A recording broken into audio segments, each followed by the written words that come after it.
Election लड़ने वाली किसी सियासी जमात से उसका इंतखाबी निशान छीनना ऐसे ही है जैसे किसी फौजी से उसकी बंदूक छीनकर जंग जीतने की तवक्को करना, जैसे किसी गार्ड से उसका असला वापस लेकर सिक्योरिटी की तवक्को करना, जैसे किसी हॉकी के खिलाड़ी से उसकी स्टिक वापस लेकर उससे गोल करने की तवक्को करना, और जैसे किसी क्रिकेट के खिलाड़ी से बल्ला छीनकर रन्स की तवक्को करना।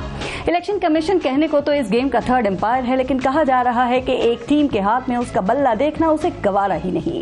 अब इस टीम को बल्ले के बगैर मैदान में उतारने के लिए एड़ी चोटी का जोर लगाया जा रहा है।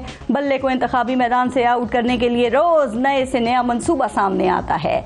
बल्ला छीनने के लिए एक से दूसरी अदालत जाया जा रहा है। ऐसा लग रहा है जैसे बल्ला ही सारे फसाद की जड़ है। लगता है कि सब पे खौफ तारी है कि अगर बल्ला हुआ तो वो नहीं होंगे, इसलिए आइए पीटीआई से बल्ला छीनते हैं। लगता है कि पाकिस्तान के सारे मसाइल हल हो चुके हैं। इलेक्शन को शफाफ बनाने के लिए सारा बंदोबस्त किया जा चुका है। एक एक सियासी पार्टी को उसकी ख्वाहिश के मुताबिक लेवल प्लेइंग फील्ड दी जा चुकी है। इलेक्शन को आज़ाद, खुद मुख्तार और शफाफ बनाने के लिए ऐसे ऐसे इंतजाम किए जा चुके हैं कि कोई शिकायत करने वाला ही नहीं बचा, यानी कि सब काम हो चुके। तो फिर आइए पीटीआई से बल्ला छीनते हैं, क्योंकि बल्ला ही सारे फसाद की जड़ है। लगता है कि पाकिस्तान में आईन और कानून की हुक्मरानी कायम हो चुकी, अदल इंसाफ का बोलबाला हो चुका। अदालतें तमाम मुकदमात में साइलों को इंसाफ दे चुकी। मुआशरे से जुल्म का खात्मा और जालिम कानून के शिकंजे में लाए जा चुके। मुल्क से महंगाई का खात्मा हो चुका। मईशत चट्टान की तरह मजबूत हो चुकी। नौकरियां ज्यादा और काम करने वाले कम पड़ गए, यानी कि सबके सारे मसाइल हल हो गए हैं। तो फिर आइए पीटीआई से बल्ला छीनते हैं, क्योंकि बल्ला ही फसाद की जड़ है। और इस फसाद की जड़ को काटने के लिए थर्ड एम्पायर हर अदालत का हर फैसला न सिर्फ चैलेंज करने बल्कि फैसला अपने हक में करवाने की कोशिश कर रहा है।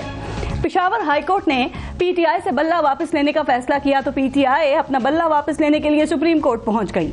अब कहा जा रहा है कि पीटीआई से बल्ला छीनने की एक वजह खुद पीटीआई भी है, जिसने जानते बूझते अपना इलेक्शन ठीक तरीके से करवाने का ख्याल ही नहीं रखा और अब अपना काम वो अदालतों से करवाना चाहती है। ये मामला सुप्रीम कोर्ट में है और अगर सुप्रीम कोर्ट भी बल्ला वापस नहीं करती तो फिर पीटीआई क्या करेगी?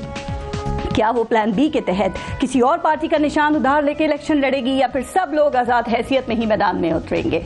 हाँ, एक मसले की जड़ हमारे यहाँ सियासत में सादिक और अमीन होना भी है, और मसले की ये जड़ काटने की कोशिश भी अदालतों में ही हो रही है।